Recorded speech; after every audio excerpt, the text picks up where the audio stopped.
जिला अधिकारी ने अधीनस्थ अधिकारियों के साथ बैठक कर अवैध कोचिंग सेंटर पर कार्रवाई के लिए निर्देश। अलीगढ़ लखनऊ में कोचिंग सेंटर में हुए अग्निकांड की घटना के बाद अलीगढ़ जिला प्रशासन भी सतर्क हो गया है।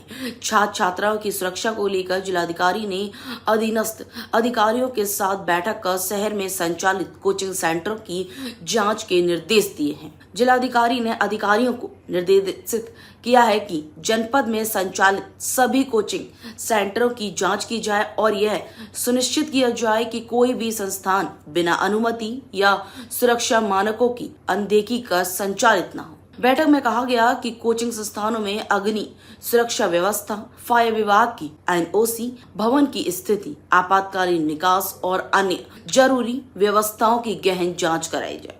जांच में खामियां मिलने वाली कोचिंग सेंटरों के खिलाफ सख्त कार्रवाई की जाएगी। जिला अधिकारी ने कहा कि बच्चों की सुरक्षा सर्वोच्च प्राथमिकता है। किसी भी स्तर पर लापरवाही बर्दाश्त नहीं की जाएगी। अवैध रूप से संचालित कोचिंग सेंटरों को चिन्हित कर अभियान चलाकर कार्रवाई की जाएगी। उन्होंने शिक्षा विभाग, अग्निशमन विभाग और संबंधित अधिकारियों को आपसी समन्वय बनाकर अभियान चलाने के निर्देश दिए। साथ ही कहा कि सभी कोचिंग संचालकों को सुरक्षा मानकों का पालन करना अनिवार्य होगा।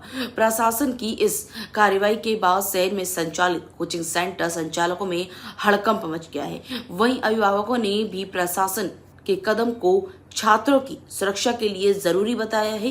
जिलाधिकारी ने स्पष्ट किया कि छात्र छात्राओं के जीवन से खिलवाड़ करने वाले संस्थानों के खिलाफ कड़ी कार्रवाई की जाएगी।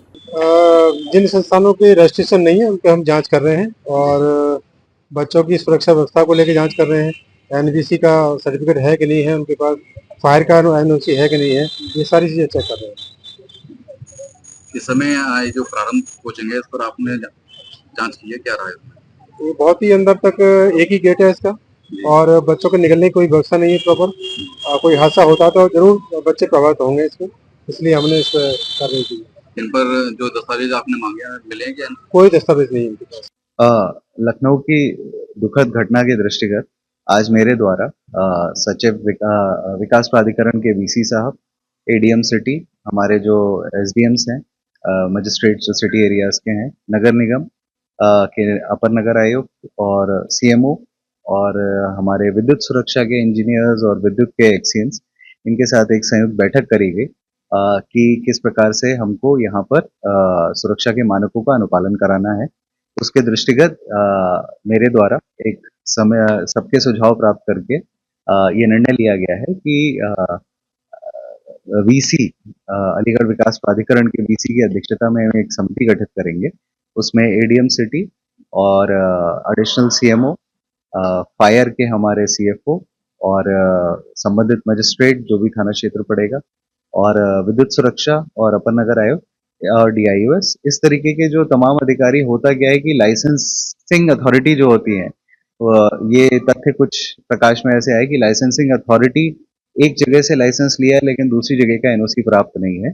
तो ऐसे मिसमैच की वजह से कभी कभी अधिकारियों के स्तर पे लैक्सिटी ना हो, तो जो समिति गठित है वो ये पहले तो इंफॉर्मेशन लिस्टिंग करेगी कि भाई कौन कौन से ऐसे हॉस्पिटल्स हैं, कोचिंग सेंटर्स हैं या होटल्स हैं या स्कूल्स हैं जो कि रेजिडेंशियल एरियाज में चल रहे हैं। इस प्रकार की कोई भी चीज अगर उनके संज्ञान में आती है, पहले तो लिस्टिंग चेक करेंगे। लिस्टिंग में रजिस्टर्ड की सूची है तो उनके नॉर्म्स वैलिडेट करने के लिए नॉर्म्स वैलिडेट किए जाएंगे और उसके बाद एनफोर्समेंट नोटिस देने के बाद एनफोर्समेंट भी कार्रवाई की जाएगी। उससे पूर्व ये भी बताया गया है कि एक संयुक्त एक सूचना का डॉक्यूमेंट टाइप का जरूर बन जाए, तो जो अलग अलग जैसे होटल्स हैं या रेस्टोरेंट मालिक हैं या फिर हॉस्पिटल्स हैं, कई बार ये अज्ञानतावश भी लोगों के द्वारा ये चीजें होती हैं जिसमें सेफ्टी नॉर्म्स वो कोई जानबूझ के नहीं करना चाहता परंतु उनके संज्ञान में नहीं होते। तो जैसे फायर का शायद से ना पता हो या फिर डेवलपमेंट अथॉरिटी का क्या नॉर्म है बिल्डिंग को लेके वो ना पता हो, तो ऐसी कोई भी चीज उनको पहले हम बैठक करके ऐसे जो हमारे हॉस्पिटल्स हैं उनकी एक संयुक्त बैठक करेंगे, ऐसे रेस्टोरेंट्स वालों की अलग बैठक करेंगे और उनको पहले ये समिति जो है अवगत कराएगी एक सिंगल नॉर्म से, उनको बताएगी, उनको कुछ समय दिया जाएगा कि आप इन नॉर्म्स को मीट आउट करें।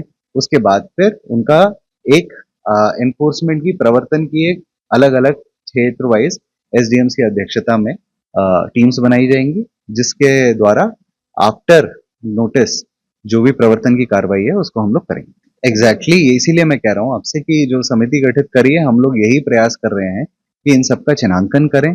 इनके इस तरीके से अगर कोई अवैध चलते पाए जा रहे हैं जो कि नॉर्म्स के संपूर्ण रूप से विपरीत है, तो उनको बंद भी कराया जा सके। अभी हाँ, नोटिस जो भी बेसिकली हर एक एक्ट में अलग अलग प्राविधान दिए गए हैं इसके, जैसे फायर का अलग है और डेवलपमेंट अथॉरिटी का अलग है। अल्टीमेटली कोई भी एक्टिविटी होती है तो वो बिल्डिंग के अंदर चलती है, और जिसके बाद ये दुर्घटनाएं होती है जहां भी लार्ज कांग्रेगेशन होते हैं, तो इसीलिए डेवलपमेंट अथॉरिटी को ही इसका वो दिया गया है चार्ज। और ऐसी एक घटना हमारी जैसे लिफ्ट की भी हुई थी, तो लिफ्ट भी क्योंकि आरडब्ल्यूएस के अंदर जो लिफ्ट चलती है उसमें ये समस्याएं जब ये घटना हुई थी तो आरडब्ल्यूएस की सूचना क्योंकि डेवलपमेंट अथॉरिटी के पास होती है, बट टू लाइसेंसिंग अथॉरिटी इसमें जो हमारी अध्यक्षता में समिति गठित है वो है, और इलेक्ट्रिकल सेफ्टी उसका नोडल है, तो उनको ये सूचनाएं नहीं रहती कि हमारे पास कौन सी आरडब्ल्यूएस है, तो इसीलिए उनको नोडल तरह बनाते हुए एक समिति उनकी अध्यक्षता में गठित करी है। और इनको ये भी निर्देश है कि ये प्रत्येक सप्ताह ये समिति बैठेगी, और सबसे पहले तो ये सारे लोगों की बैठक करके इनको बता दिया जाएगा कि आपको ये नॉर्म्स मीट आउट करने हैं, और उसके बाद अनुश्रवण, ये जो एनफोर्समेंट का अनुश्रवण है वो भी करेगी, और मुझे भी इसकी सूचना, उसके मिनट्स भी जारी होंगे और उसकी सूचना मेरे को भी प्रेषित की जाएगी।